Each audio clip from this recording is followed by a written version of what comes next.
What made you get into comedy? I've always done stand-up, so we look at what we do as truth-telling. We get up there and we just do, we deliver it. It's art. We don't care about the audience. Can you shut the fuck up? JJ Star is the best comedian. That is not a big name yet. God damn you!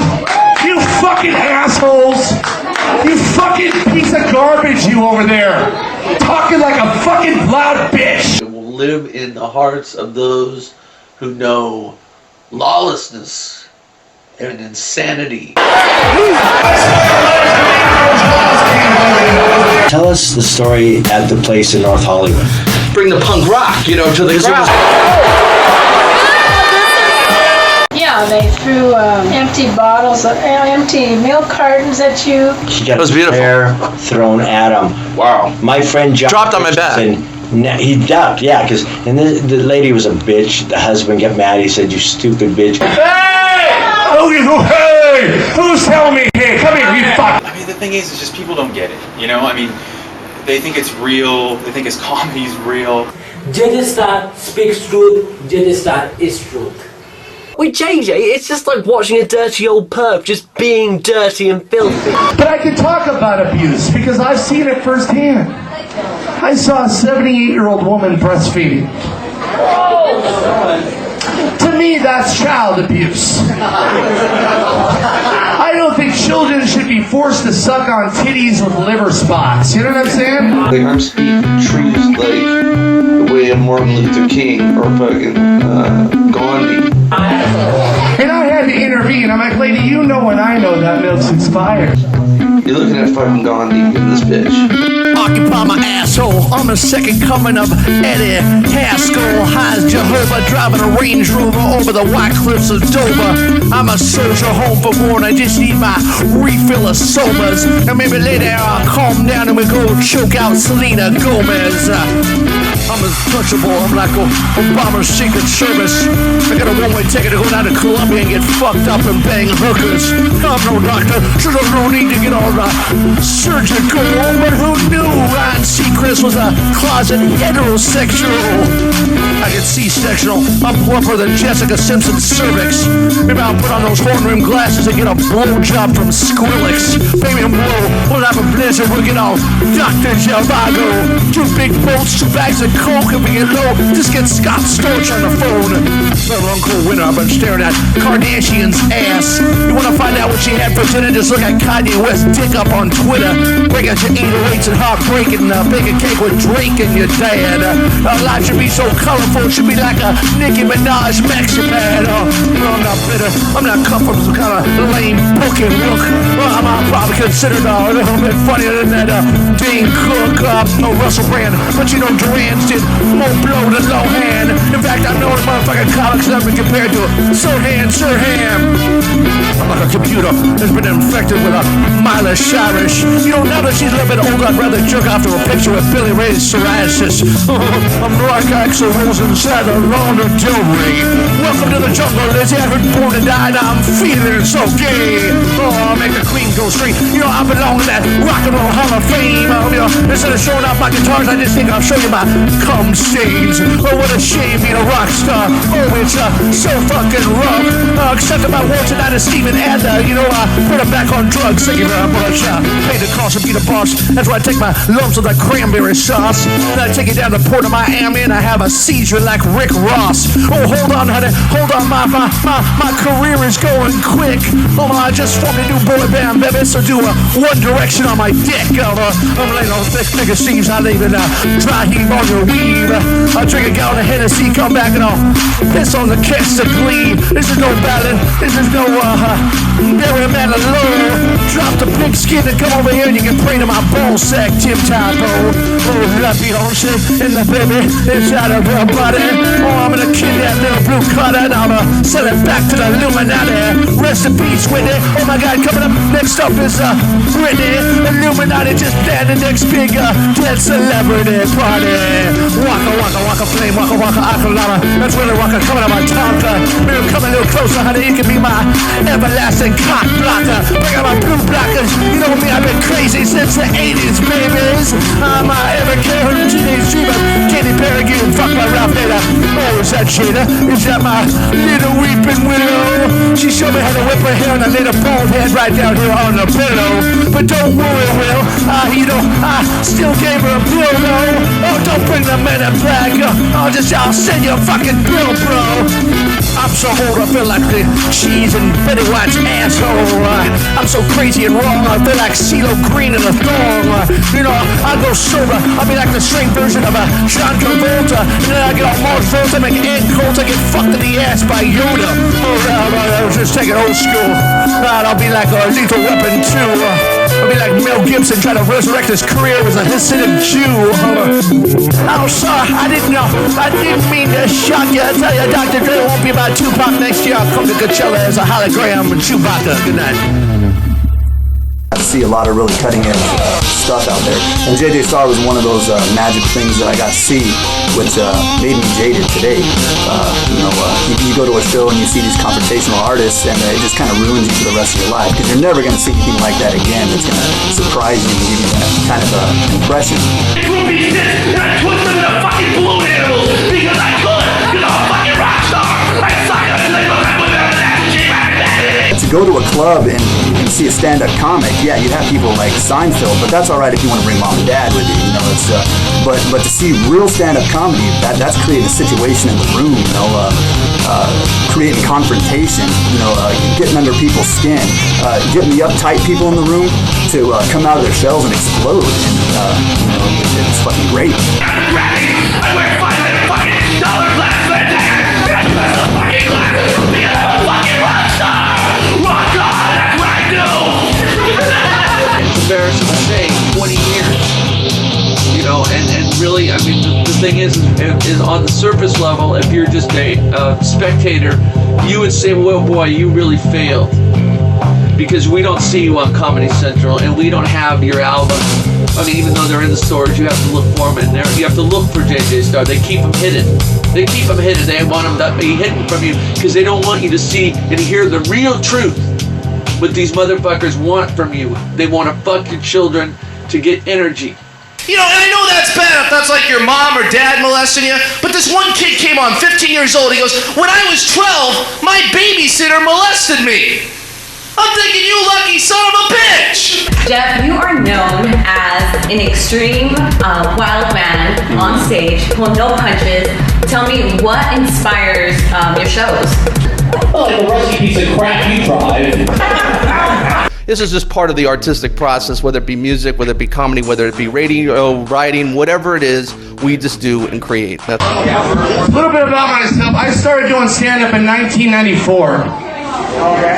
Started with Jamie Kennedy, Bobby Lee, and Dane Cook. You see where this is going? Thought about it the other day. You know, it's not the drugs. It's not the bad deals. I realized a couple weeks ago, I'm just not that funny. I'm just not that funny, you know what I'm saying? I mean, that's what it is. I'm just not that funny. I got on stage and did stand-up comedy so I could stand on this stage right now and go, fuck you, Eddie Jarvis. Where the fuck are you, man? We meet in '96. We were the last two comics to go up, Mike. Me and my boy Jeph Durand here. I didn't even know him. He had, like, not as long of hair as I'd known him to have. Like, I've known Jeph with the total rock star hair. Club called the Sunset in Sierra Madre. And I remember me and my buddies, we weren't even old enough to get in there, and I remember saying, you know, soon you'll see me up on that stage. And for some reason, I don't know how it happened, but a friend's band was performing, and they wanted some guy to get up there, and I never had written any jokes before. I always was a funny guy, but I never could really see myself doing stand-up. So it was like a week, I put together some jokes, I went up there, and I sang like, I had a song called Titty Bear, which is like a takeoff of Elvis's Teddy Bear, and I did that and some jokes, and I mean, they weren't the greatest, but that's how it started. I mean, that's how it was, and I wanted to channel the rock and roll and mix that in with the comedy. Walk to men, grab your flabby ass. Every time that they pass, just like me, bitch, they long to the way, that was a different fucking time. It was a weird time. Anybody that was around at that time knows what I'm talking about. I can't even describe the fucking dream killers that were around at that time in the 1990s. Coming out of the, you know, in the early 90s, you had the grunge thing, and I think a lot of kids that got into the grunge thing, you know, maybe they heard a Nirvana record, and that led them to Black Flag. And then they heard Black Flag, and that led them into, you know, things like G.G. Allin, where it was just like, well, how fucking far can this thing be taken? And that goes with anything. That goes with comedy, your underground films, you know, Richard Kern. You start getting into all this like weird shit, and that's where that leads you right into things like J.J. Starr. You know, you're walking around on the Sunset Strip looking for the most hardcore thing you can find, and you know, you come across people like that. I'll fight for you, and this is her husband. This is his fucking scrotum. I cut it off. If you have a problem, call me direct. 1-800-4-DEATH. Tell them the number again. 1-800-4-DEATH. That number again is 1-800-4-DEATH. And you'll die. Like what started it off, it wasn't even stand-up. People don't even know. My first 2 years of doing this, I was an X-rated act. I was an X-rated love songs. There you go. Where's that thing? Where's the band?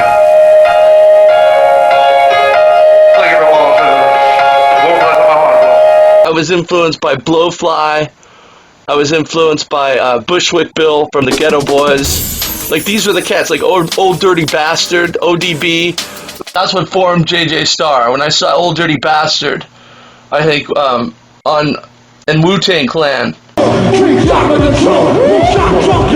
Yeah, get strong. The truck is drunk. I'll be fucking bitches by the truck. My name is Black. You weren't wanna play in my dirt. Just stop my mama's shirt. Free love from the church. I call like 1,000 girls. Bitch, you quiet at the bus. Back in the bus. I got some blood on the club to do. Watch a nigga transfuse. 30 years of the food. Every ass of booze. I can walk, I get carried. Golden black, the best piece on my wall. Looking properly in the cover. Are you a voting right brother? The Indian in the soul man. Hands on the white man, my grandmother. Step up and get knocked right the fuck out. Go to the cookout. Dirty bitch at the... YouTube's so big, it's really hard to find the real shit that happened in the mid to late 90s, and that stuff hasn't been documented yet. They got the corny theme song, I'll be there for you. Who are they talking about? These people don't look like my friends, they don't talk like my friends, they don't even smell like my friends. My friends are alcoholics, schizophrenic, psychopathic junkies named Frankie that do on the Lower East Side. Want to be a friend of mine, Jennifer? Give me a Hummer, alright? That by performing comedy over the years, it has helped you connect better with people and understand people better. You know, yes and no. I mean, it disconnects you from people too. I try not to be too serious about stand-up comedy. I'm not embraced by that community, and I just do it because I look at it as another form of the art that I can create my truth. You know, my beacon of truth, or another medium that I can speak truth in. No kidding. People that just kind of come up with something new. And that's why I like JJ, man. I mean, it's something different. People don't see it all the time. I don't know if I have any more in my career to keep going and trying to come to grips with the fact that I maybe am not as big as maybe I was before. I don't. Now, what are your thoughts on Bill Cosby? I was gonna put the string around. Go ahead. Came out of frustration of not being able to make it happen in the music field, essentially. I mean, that's really what we wanted to do. We were doing stuff as a child actor, but the music, and see, it all goes back to wanting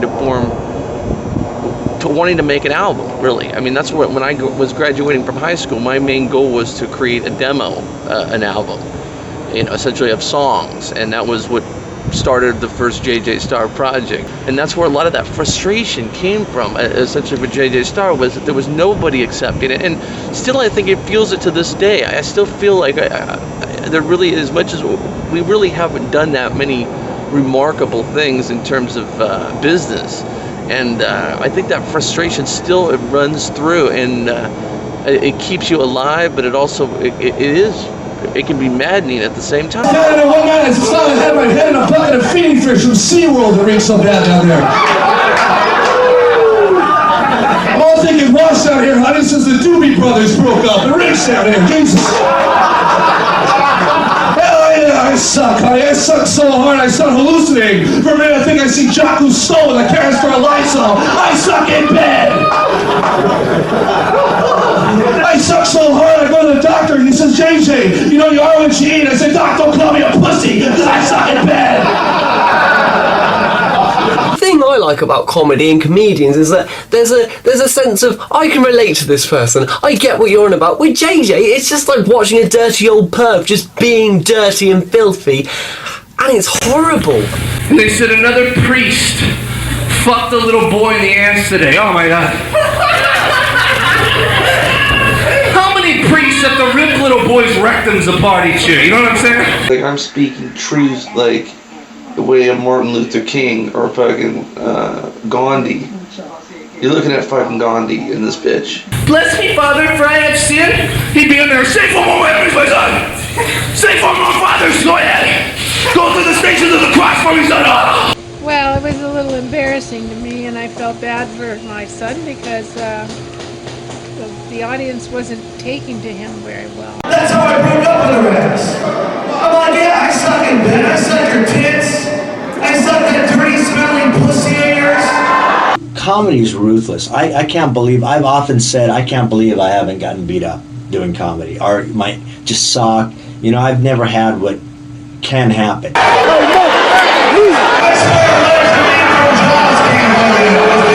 And I wasn't always physical, I'm barely now, but there was a time I was real skinny. I can't believe I never got like socked or just stabbed. Or tell us the story at the place in North Hollywood. Bring the punk rock, you know, to the crowd.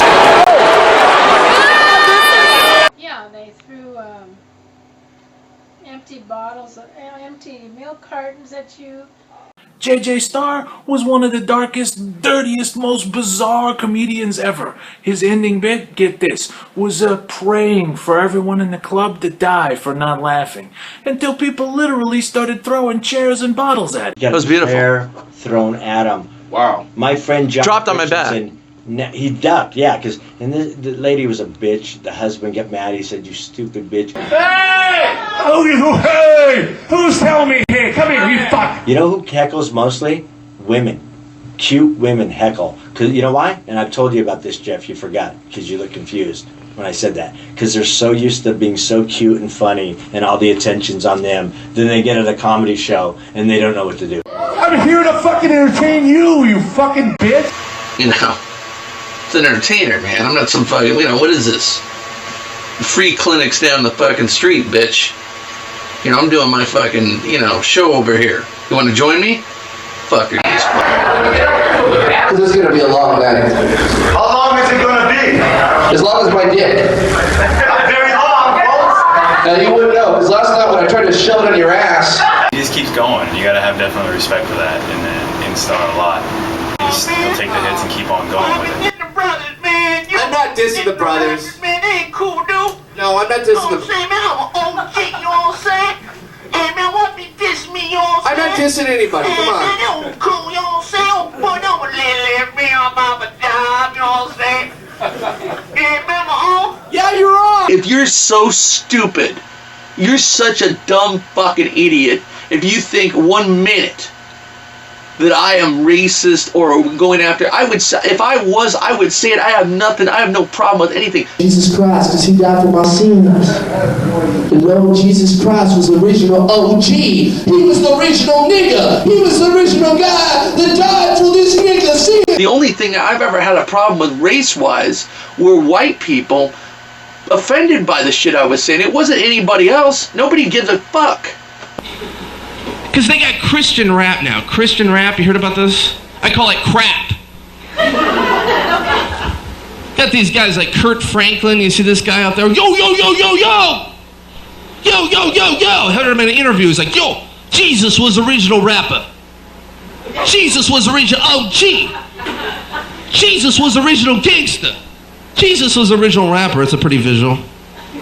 I don't know about you, but I can't really imagine the supposed son of God walking around Jerusalem with a Mac 10, corn braids, baggy pants, 40-ounce of malt liquor, bucket of fried chicken, speaking Ebonics, going, yeah, I'm the son of God. Stepped in me and my 12 homeboys, plus a cap in your ass. I turn that water and drink that Coke 45, yeah. Here's our new single, We Be Walking on Water, Running on Alcohol. Let me get a hallelujah, west side. I said whatever the fuck I wanted to say. I am not. Do you have the balls? The only nigger in the world is me. And I want that word. I take the word on. Why are you offended? You murderers. People are killing people. They're offended by a word? Are you crazy? They're killing people and they're offended by a word. Fuck you. You're offended by the word. Give me the word. I'll take it on like Jesus Christ took on dying for our sins. Take away the sting of this word. I am not here. If you're calling another person that, if you're calling a black man or somebody that, then you better very well be on your fucking guard and be ready to be beaten down like a motherfucker that you deserve to be. But I'm not calling him. I'm calling myself. You know, it was edgy, offensive. It pissed a lot of people off. But then there were people like me that just really got the joke and understood what was going on. And absolute fucking genius.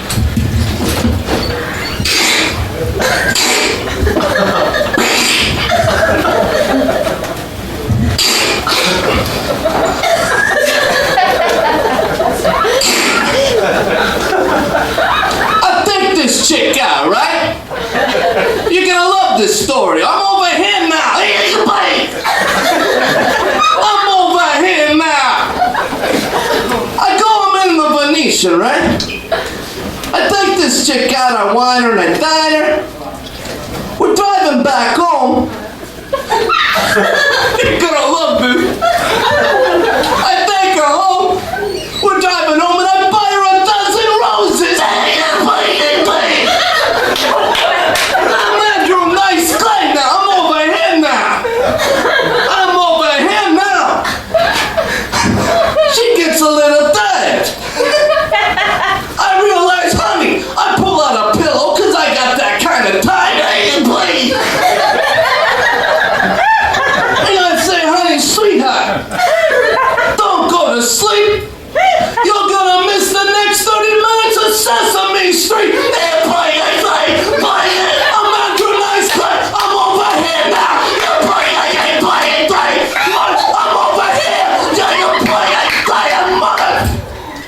Anyone else? Tell me, Bob. Thanks for the phone call. 631-1230-866-3130. Do you find yourself having difficulty since you're on the radio? Right. And you're also knowing your stand-up act, and I've heard some of the stuff, it's very, profane laced. Do you have trouble sometimes trying to, decipher the two when you're actually doing stand-up and when you're doing radio? Well, no, I set a goal for myself that the radio was going to be me working clean. And then the comedy was me, letting loose and saying whatever, because I don't believe you can say anything that's offensive on stage. Funny is after seeing JJ Starr's act, and I saw JJ Starr probably about a good 4 times before I realized that he was a radio DJ. And he was broadcasting out of a station in San Bernardino, and from my house, I didn't pick up, that station in San Bernardino. So what I did was I tried to make my own little fucking tinfoil satellite so I could get the station to hear the guy. And yeah, it turns out, it was real professional. A lot of interviews and just a really good radio show. JJ Starr is on the mic. JJ Starr is in your car. JJ Starr is a radio god. JJ Starr is one of a kind. JJ Starr is who you are. JJ Starr is on the mic. JJ Starr is a radio god. JJ Starr is one of a kind. Lines got blurred somewhere for us in the around 99. We'd been doing stand-up for a number of years. We were still fairly young. I was just getting into radio where I was making a living doing something, surely what you wanted to do. And I think that's kind of what screwed me up for stand-up wise for a number of the years, and I think that's what fueled a lot of the other problems. Okay, that proves that anybody out there that's unemployed and down on their luck, just look at the G-Man. He should be an inspiration for you, that he has a book out. And look at me, I'm on the radio, a person like me that never graduated from high school, that was thrown out of his house at the age of 10. Sure, hey, if 2 losers like us can do it, anybody can do it, okay? We're inspirations for you. That's it. The LA rock scene. I think we blurred the lines because I was starting to perform as Jeph Durand. He hosts his own radio show, 97.1 KLSX FM. Please give it up for Mr. Jeph Durand. Yeah! Mr. Cool in the house. We would drop the JJ Starr and try to do kind of a watered-down version of it. Single white female, 25. Single white male, 25 to 40, must be financially secure. And she put this in the penny saver. Talk about weeding out the whole fucking bunch. I mean, she'd have better luck to place an ad in the Jewish Journal for a single Asian male 6 feet tall with a 12-inch dick. I wanted to be something. You know, I wanted to be a fucking, you know, a force to be reckoned with. And I found out later, and I tell people this all the time that are coming into this game, you don't determine that. That's done by countless hours of honing your craft, working at the right establishments, establishing yourself, and then the public really is the one that makes that or shapes that once you're in that position. We weren't even ever in that position, and we were living, I was living like I was, you know, Ozzy Osbourne or something, you know, 1978. I mean, I didn't, what money I did have, it was squandered away on booze and broads and blood, you know, all the cliche stuff, because I was wanting to be, I thought, you know, I hear, you know, guys said before, you want this lifestyle, you know, you gotta live it 24/7, and so I did everything to be rock and roll, and it astounded me, like, I would still not get that right. I still didn't get laid, you know what I mean? But once in a while, they feel sorry for us.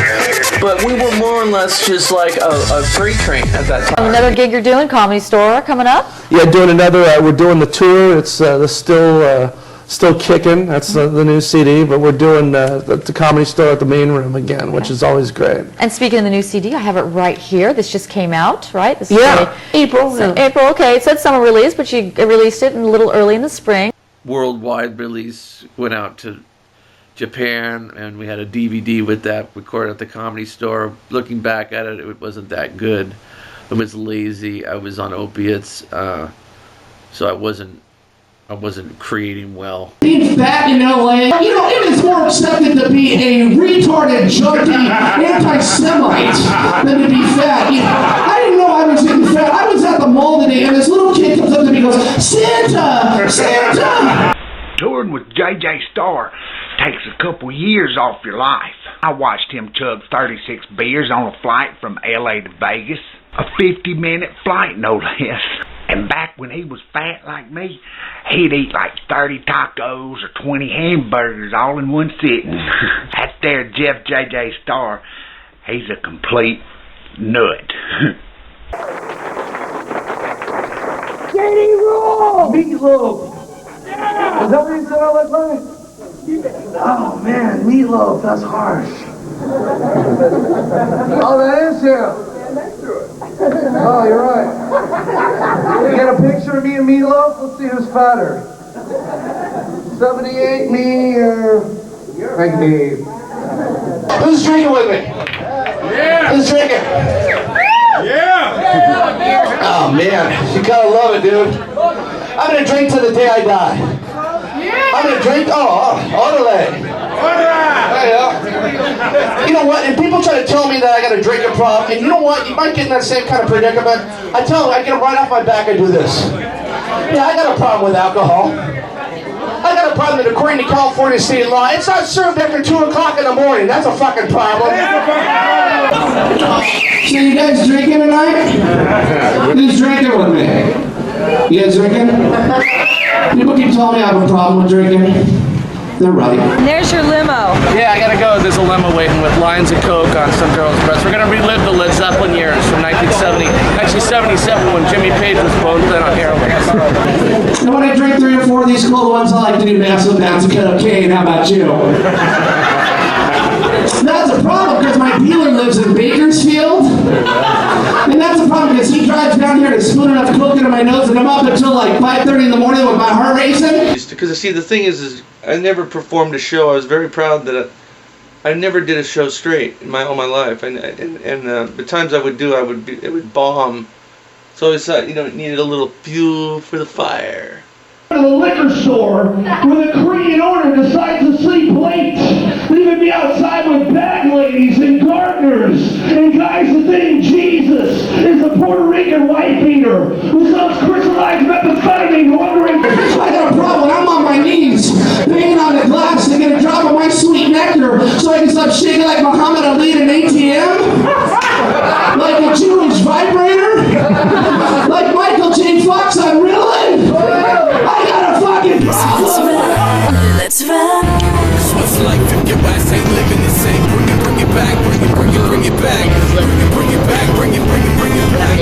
Well, wet is better than dry.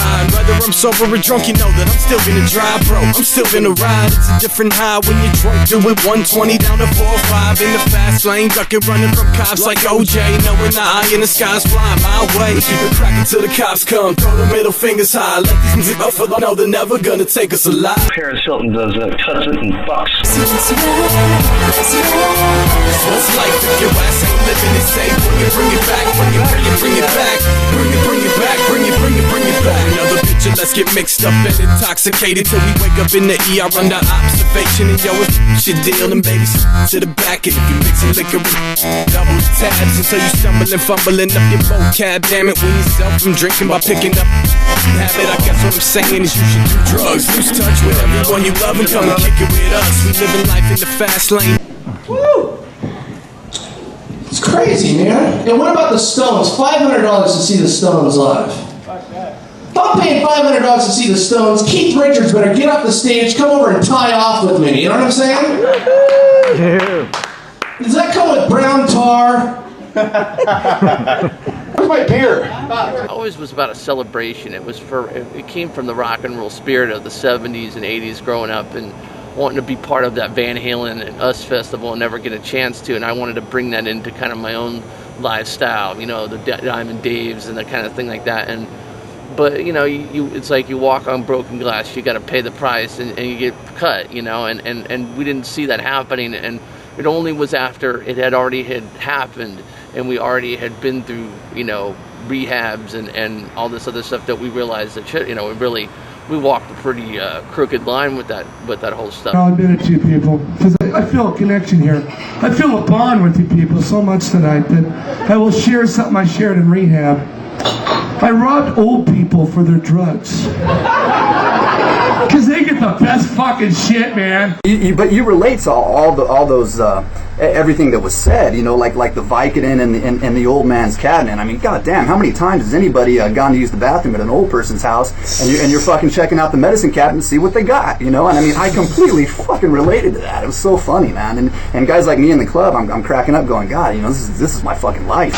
When we got off all that stuff, man, it was a blessing, but it also was a curse because I, you know, had suppressed so much time had gone by, and you know, I didn't want to admit it, but I believe that you know, directly affected the stand up and you know, we got on the air and just outside of LA with the Durand show, and the Durand show was a blessing. I went on in 2008. It was good for me as afternoons, you know, assistant PD and kind of getting back on track, you know what I mean? Like we had a few years there to mallinger.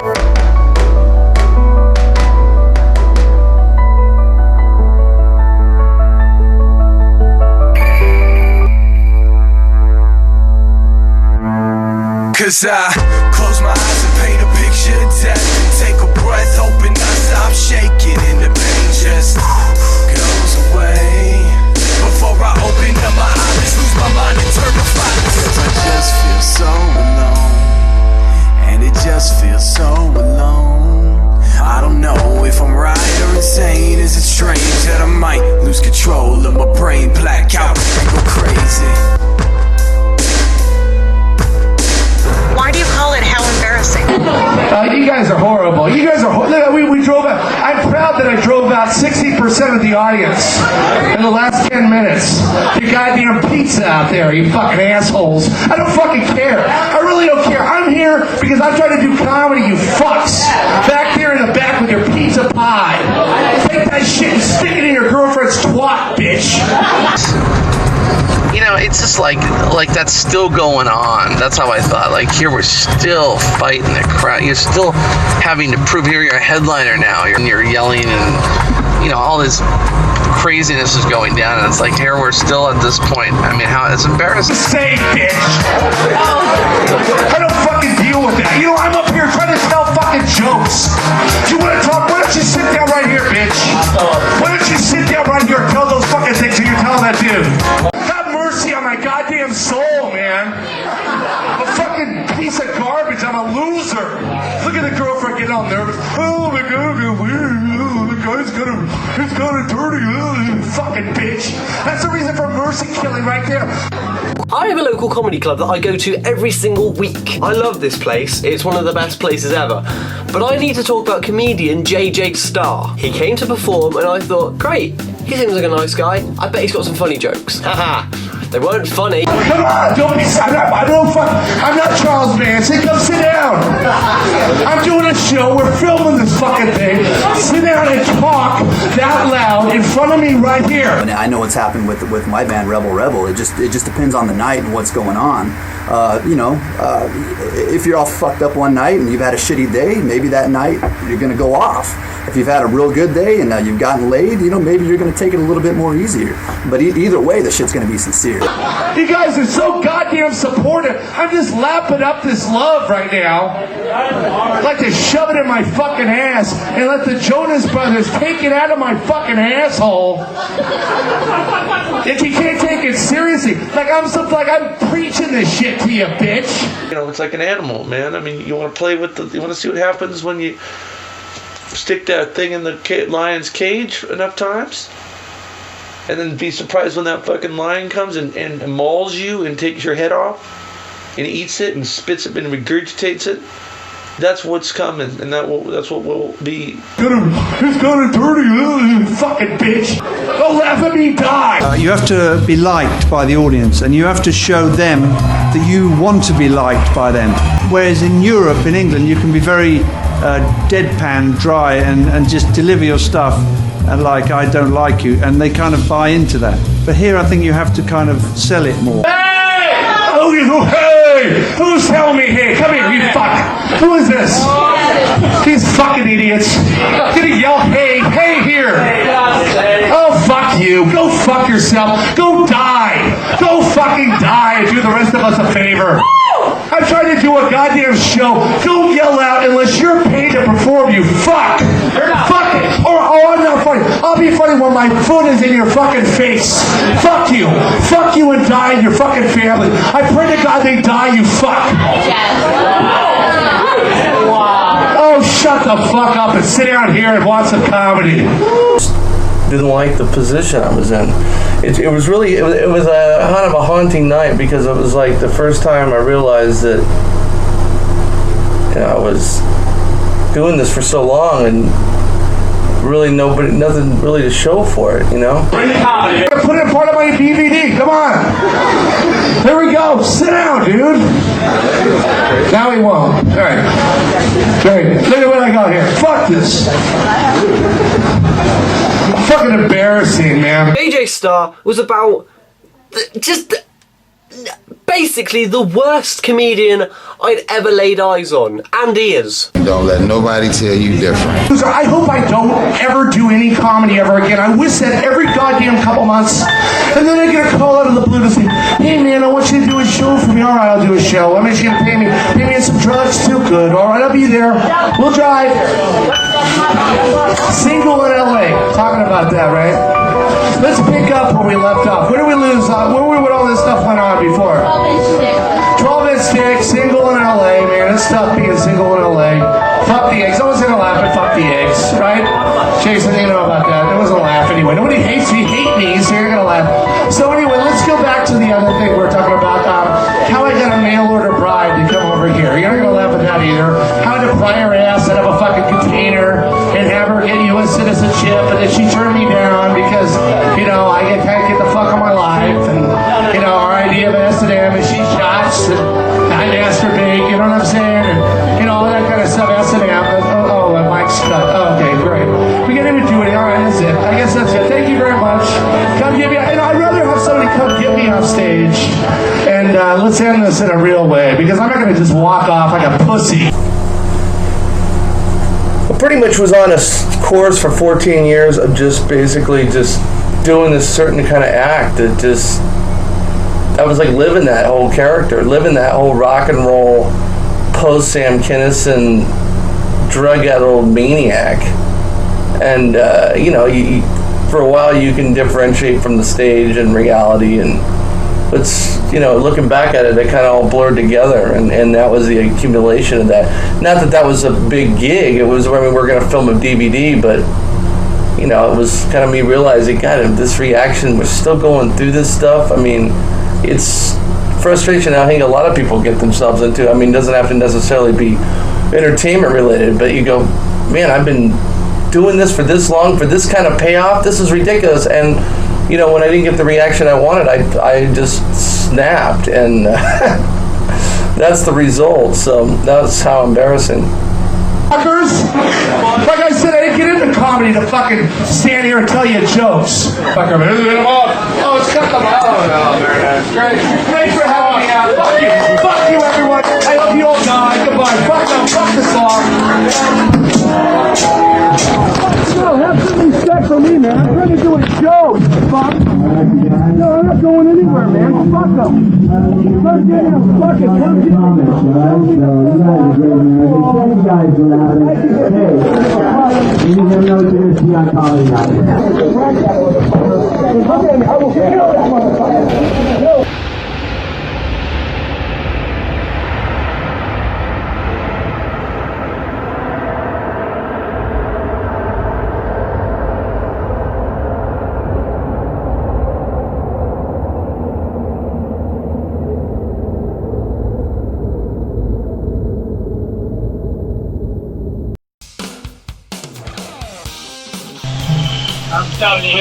As stupid as this thing that we show, this outburst or whatever, I mean, that's really, if I really be honest, like that happened hundreds of times. The reason that was so significant was the time period it was. It was at the, you know, I had been doing it 14 years and I was not, you know, at a level of anything, and I was still going nuts. It wasn't like that's commendable. Because I had to like really take stock and kind of go after myself and say, you know, what we were creating prior to that, and I mean maybe even after that, people will consider it not, you know, of any standard either. How Embarrassing was an album. I wanted it to be an epic album. God strike me dead. You know, I mean, I wanted it to be a fucking the best comedy album ever, you know, and original, which I still feel it is. I feel it could have been better. I think that, you know, considering we had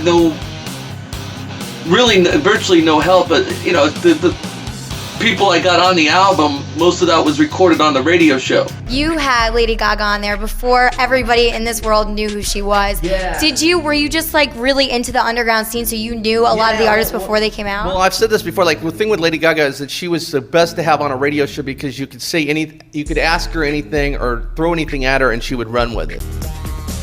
After she moved out here to Los Angeles, she had been dropped by Def Jam, and she kind of went back and retooled some things, but came back out here, got signed and kind of got put in a different direction, and was kind of working out different angles of her act and how she was going to approach it the next time. And that's how I came across with her on my radio show. The first DJ to interview and play Lady Gaga. Yeah, well, you know, at that time, like, nobody knew. Right. I mean, obviously, she was a talent, but yeah, I mean, she's a talent, and she was so awesome on the radio show. Like, she was like a godsend, because I could put her on, I was doing a rock radio show, but she would come on and you could ask her any question. Right. And that was one of the things that was great about it. Now, turning into I just was talking to her about that, it turned into a amalgamot, like, to where you couldn't even contact her, but she did give her blessing to be on How Embarrassing Now. Hello? Lady Gaga. Hey, how you doing? How you doing, doll? I'm good, how are you? And where are you right now? I'm in LA with you guys. Where are you staying? You can't tell us the room, but where's the vicinity? I live in West Hollywood. I thought you were in New York. I am from New York, but I'm on tour right now. Right. And I'm also, doing some projects on the side. So I was in LA for 3 days and shot a short movie.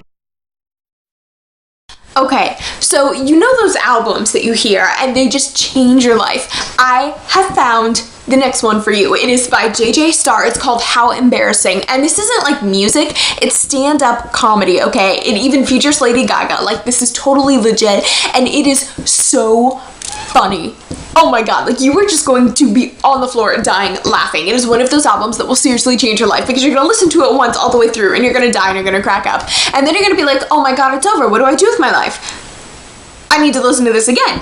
I put the show that happened, that was a bust, made that the focal point of a release, and then had the story tell the history of the radio performer and the stand-up comic and the conflict that I have between the two.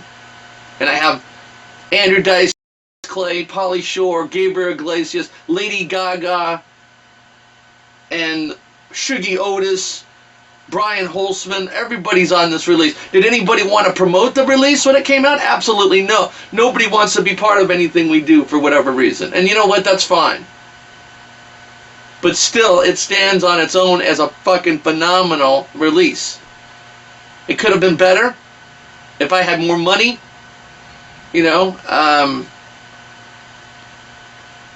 But I worked my ass off on it, and I wanted it to be something that, you know, people could listen to as a fan of comedy, as a fan of fucking, you know, these kind of things. I'm a fan first. The fact that Lady Gaga's on it is just so cool, because obviously she's like the biggest pop artist around nowadays.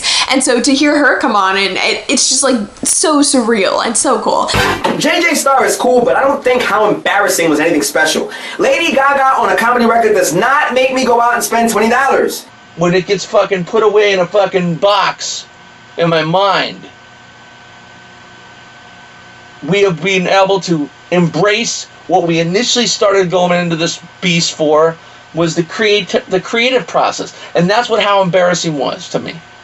Yeah, it was that event that fucking was a nightmare. I took that event that happened on even the video and put it on fucking Blu-ray.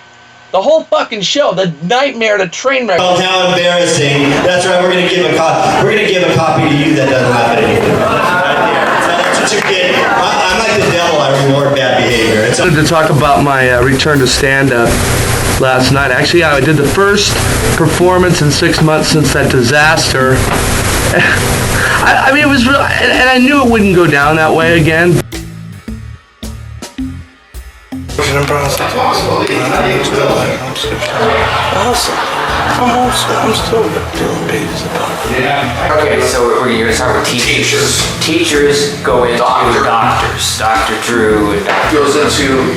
Then you go Tiger, because we're still on the celebrity kick with that. And then Jesse's the final. Jesse's the final blow. And then it's boom into the boom into the song. Is there any way to transition from Jesse into the song? That could be like. If he can be a celebrity, then I can be a rapper, or just like just like anybody. Oh, yeah. You know, something like that. I was always searching for a voice somewhere, whoever, someone to come along and say, you know what, don't worry about it, it'll be okay. But instead, every voice I ever heard was somebody say, oh, you shouldn't do that. You're too old for that. You're too young for that. You're too this or that. Whatever. There was always boxing and labeling and putting fucking limitations. I'm about no limitations. As long as you're not hurting anybody or animals or whatever. When I do something, I think of the cat out there. Maybe he always wanted to go out and hit a club and jump up there and rap. Maybe he wanted to do some comedy, whatever he wanted to do. I want to be the guy that say, you know what, doesn't matter what age or what day or what time or what anything. If you want to do something, go ahead and fucking do it. But do it good. Feels like every day is my birthday. Let the top it's my birthday, so I'm gonna take it here like SNL gas in New York. Sure, it does feel like Leeds in New York. Might sound silly. It's a party time anthem similar to Eddie. Cause who didn't want to be the Beverly Hills Cop? But we rock, brothers on top. Homie Cat told me how to make the money go down. I'll probably show you how to make my girls go down. Been around comedy since 85, it's ups and downs. But the same line. These dice. The baddest in the thing. Fuck wouldn't laugh at my man in your grave. Black tango hat with a black little jack to match. Silver chain. Durand is back. Saturday morning. You guys kill my rhymes. Not be able to tell from the recording of it or what it initially did, but I did go into some areas that I had never gone before, and I really feel that that's a good place to be. Not all the time, but for if you're an artist or you're somebody that wants to be part of the creative process, you can appreciate that I did everything I can and could to change my reality at the time, and that was losing weight, getting rid of people, negative individuals in my life. Yeah, that generation still doesn't know who they are. They're still trying to figure it out, and I think they change themselves every year. It's like they look for whatever's coming up and they latch onto it, and then that's thrown in the trash can the next year, and they adapt to something else. And the trends are happening quicker now than they ever have. So I think all the kids would like to go out and meet Jeph Durand, don't you? I do too. He's a real life rap star, isn't he? Be discussing this closely as it unfolds. The whole world knows. My rapper, anybody says any fucking shit about it, it'll fucking kill you. I'm old school with my raps. And these people there's some fuckers that want to pipe off. I know, already popping off. Tell me about the foes, the hoes. Funny shows, perforated nose. Boring shows? Who's he talking about? Sucked up. I don't know. Hip-hop didn't save my life. I have no idea what he is talking. I know what people say. I hear some shit, I've been around them. But, just as we go balls out on the rapping, I told you, I'll fucking cap your ass. You want me to cap your ass? I'll fucking cap your ass when I'm rapping. Capping, rapping, slapping, whatever the fuck. This is serious shit. Just like Britney Spears took dance music and pop music and took it to the next level and she revitalized it, JJ Starr's doing the same thing for rapping. Hey, it's the same thing as last time. It's like they get burnout at the end and they're not paying attention. Yeah, but you know what? It comes to a time, man, where it's like it's not good enough with that. It's like when you're not good, and it's like I know It just sucks to be born so fucking average. When Jeph does meth, he thinks he's black.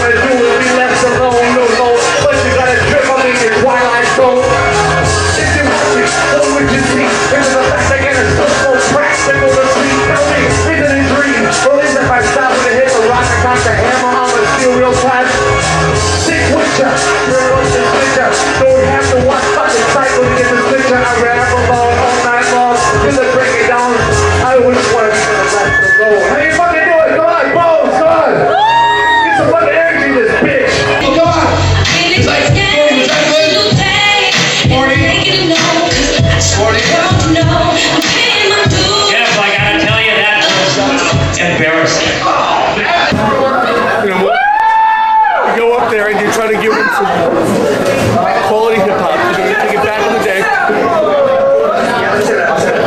They didn't feel my rhymes. They didn't feel my rhymes. My rhymes. I came at them with hip hop classics. I put some heart and soul into this fucking thing. You know what I mean? It's not like it's some fucking. That's what burns me is that people have the gall to look at it like it's some fucking some bottom feeder. You guys know it? That's how they do it in the hood. Hey, yo, give it up for Jeph Durand, crazy ass motherfucking white boy right there. Hey, yo, Sweet Republic coming to the stage. Wait, you're Jeph Durand? Some fucking, Johnny come fucker. This is the real shit now.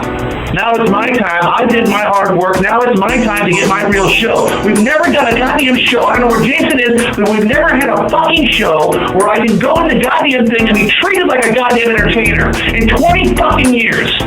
Every time it's some cowing, just a no talent fuck. And I'm not going to ever deal with that again. That was awful. But you know what? I got another idea. I did about country music. So far? Well, it was selling in Japan until some epic fucking disaster. This is the update shit that people want to hear. I get a fucking tour booked in Japan to go over there. The only fucking place in the goddamn universe that likes my album, or likes me, or whatever the fuck they like. And all of a sudden, the worst case scenario fucking happens. An earthquake, tornado, whatever the catastrophic belligerent ensues.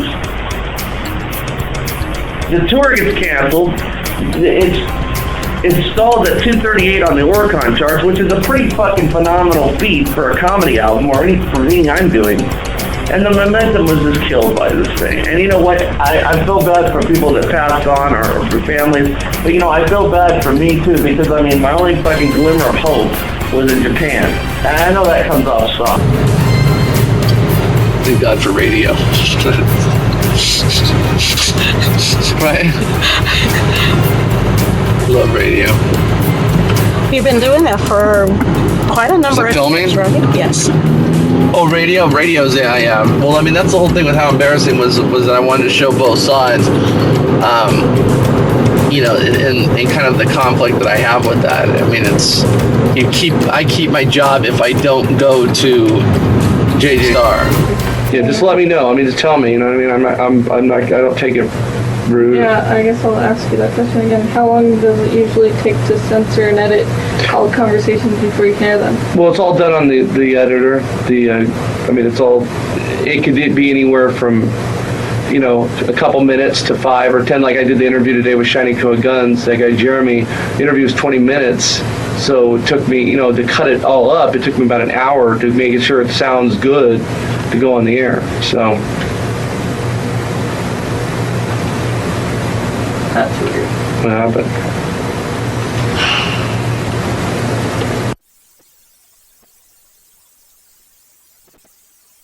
You know, working with people like Britney Spears or Lady Gaga, I mean, what more does a guy need to do to build up his resume? Work on a radio show that does so well, you know, and still nothing to show for it after it's all said and done.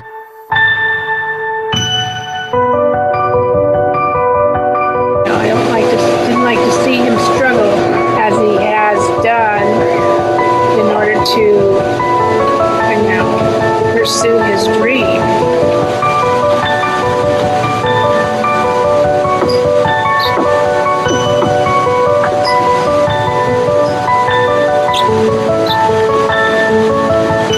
I got fucking rats eating into my trailer.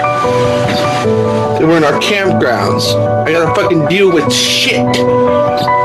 They're making it fucking hard on a motherfucker, man. I'm telling you, dude. It's just not been easy for me.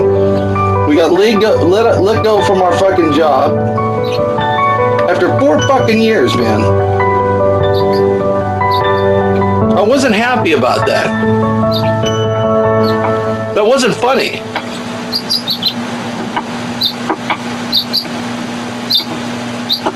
And there was no reason for it.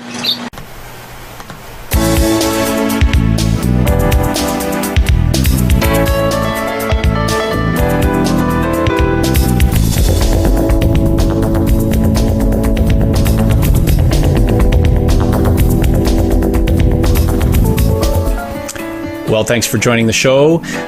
We have JJ Star with us here, coming out with How Embarrassing. Thank you very much for joining us today, JJ Star. Oh, thanks, Kirsten. It's great to be here with you. Yeah. Can you tell us something about How Embarrassing? No, just buy it so I can move out of my mother's house.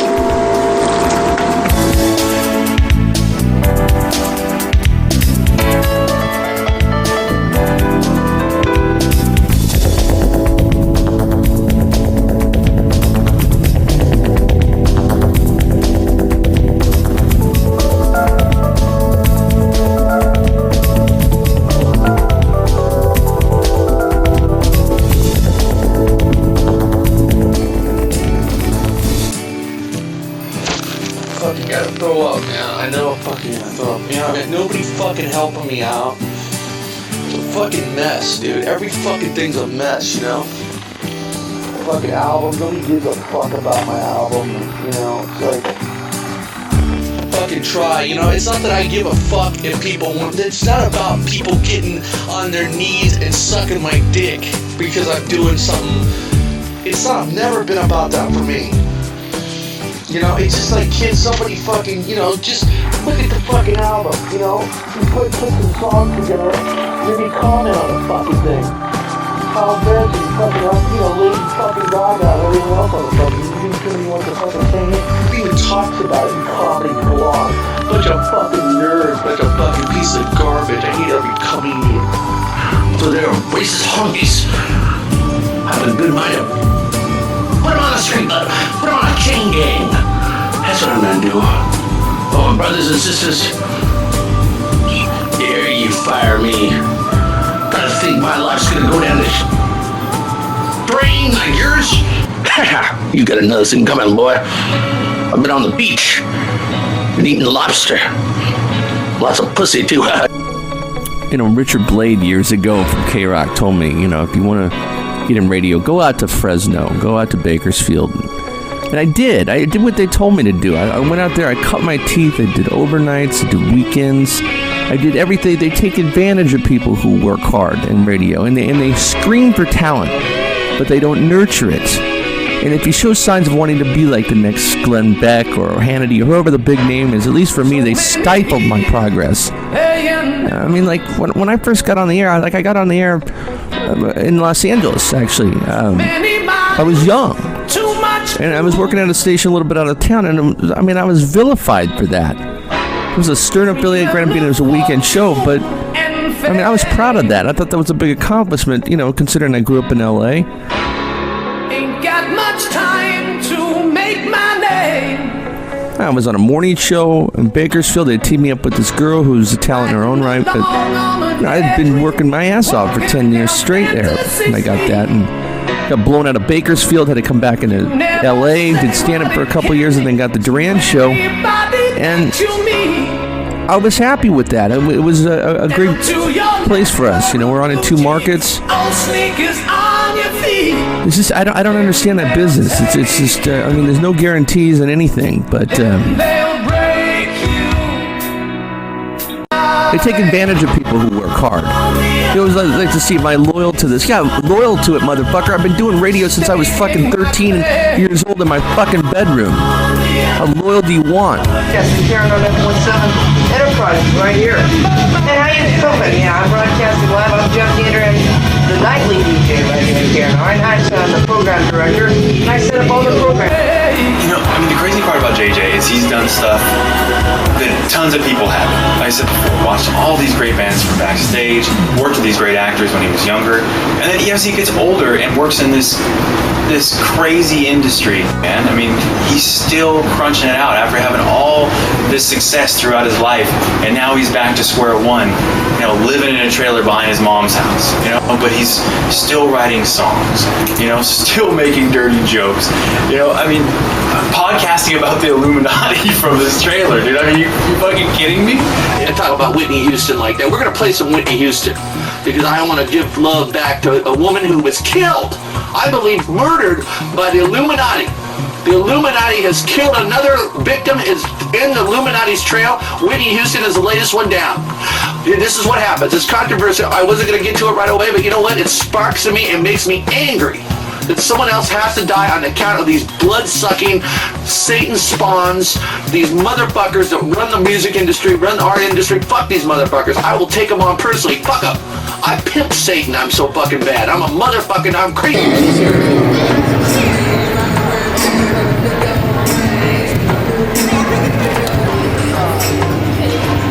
So one of these, start with you. Off as a beacon of truth, and that's what we do. We spread truth to the youth, and I said, you know what? Maybe we haven't been taking care of the kids like we, think we have been. Maybe we need to get back into the schools, or our message needs to be a lot clearer towards the youth, and it's not being a pussy. So the thing is, with JJ Star, people want to run away, but they think, oh, it's an X-rated act, or it's a fucking, they want to peg it once again. Peg it as an X-rated, or some, Andrew Dice Clay wannabe. We do our own thing, and if I wanted to create a children's record of all fucking, G-rated, whatever, I do what I do. That's the difference between an artist and some pawn in the fucking game. Here's JJ Star, everyone. Make some noise for JJ Star. Let me just break it down with all this kind of banter. Don't let anybody tell you anything in high school that you're a loser or something, because those people that are saying I can be losers in 3 or 4 years, it's anybody that's the downtrodden one, people that were told they were never going to be in there once it turns around, and that's what you have to do. Remain positive and remain with God. And hey, these people are the ones that hear, not for me, but nonetheless, thank you for coming out.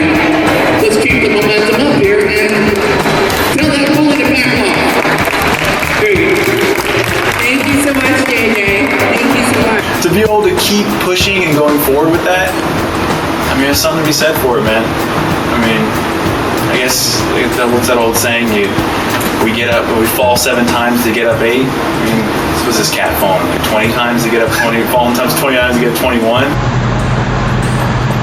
You'll never work.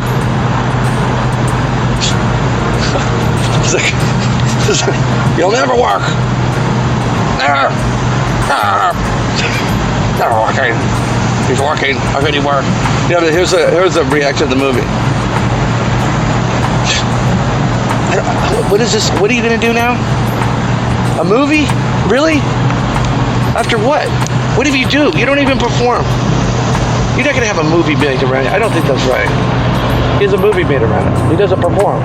Yeah, but he's been doing it for 20 years. That's irrelevant. You don't have a movie made about you. You're not a performer.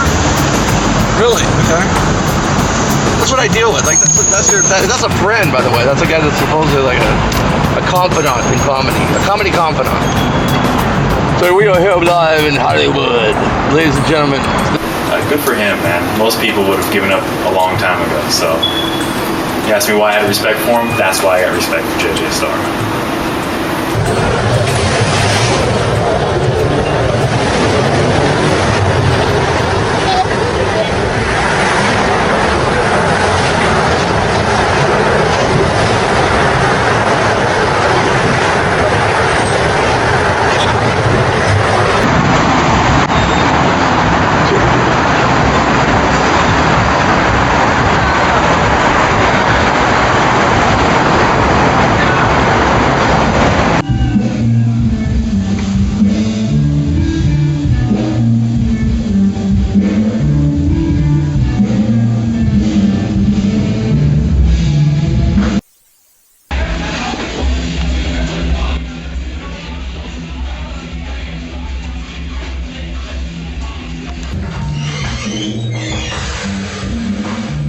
Yeah.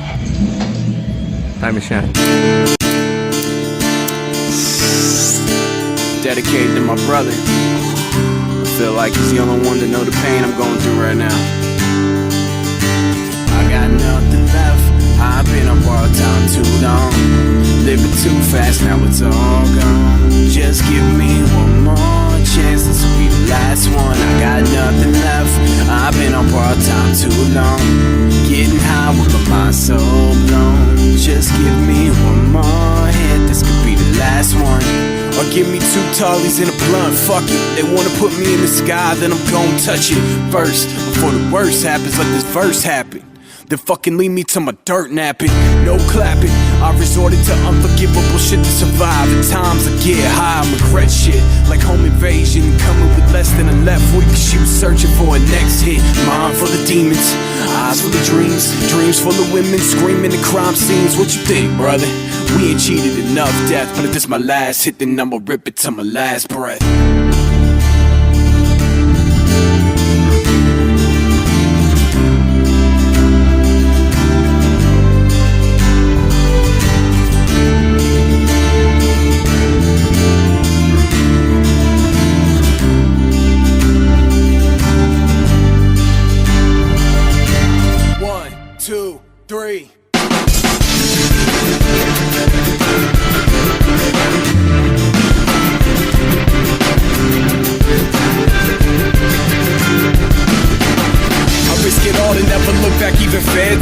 Struggle, fuck subtle, I'm Boston George with the hustle till I bubble. I double the time to double my stacks in my mind. I'm serving time, working 9 to 5s. What you expect from me, raised by G's? We had it fucked up, thinking we could follow our dreams. That's why I'm chasing my demise, getting high, sipping cheap liquor, tongue in the barrel while I'm finger fucking the trigger, thinking while I survive, I'm just a product of a dope fiend. Mama, forgive me, I'm just living out your pipe dreams. You wonder why I'm fucking heartless? I've been lied to since I could talk to start with. Regarded as the broke kid, school selling sacks at junior high. Taking care of your kids, bitch, while you were fucking getting high.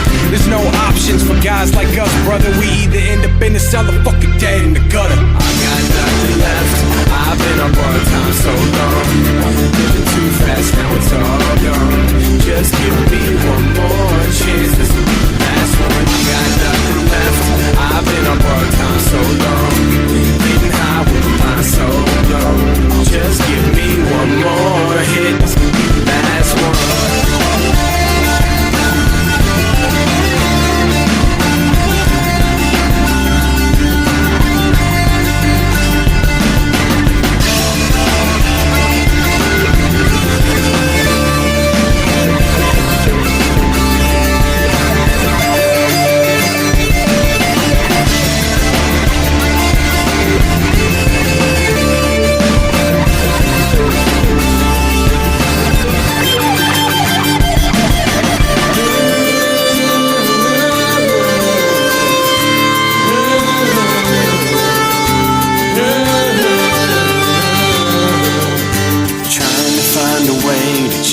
wasting my life away in pain.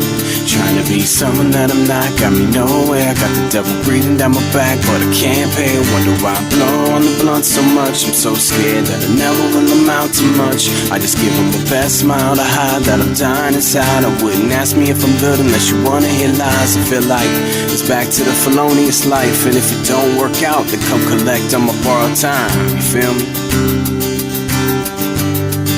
So I can be free again. Got nothing left. I've been on borrowed time.